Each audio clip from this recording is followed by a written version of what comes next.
You're welcome to my channel, Simplified English Grammar. If you have not liked, please like our page, follow it, subscribe. The reason is we need it for the development of this channel. I'm waiting for you to do just that. I'm closing my eyes. Please do it. Thank you.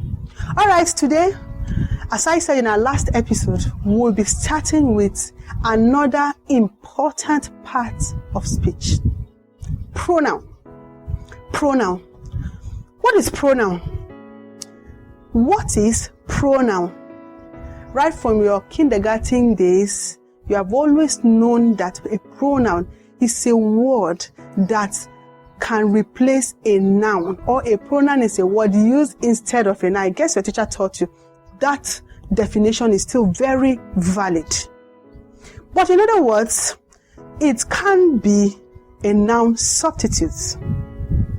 Pronouns are used in place of nouns or noun phrases to avoid unnecessary and awkward repetitions of such nouns. To avoid unnecessary and awkward repetitions of such noun.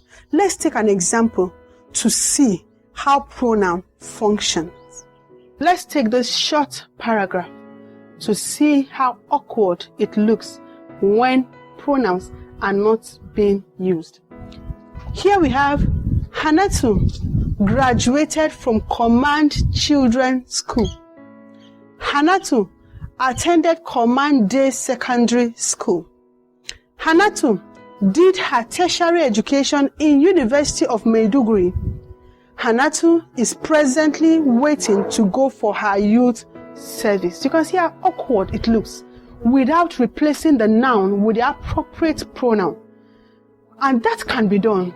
As we proceed in the class, you learn how to use it. The name Hanatu is a noun and can be replaced with the appropriate pronoun she.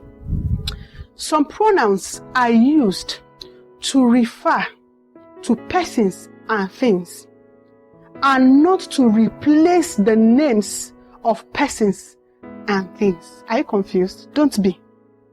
Examples of such pronouns are I, who, whoever, each, one, some, those. And with this, I want us to modify it.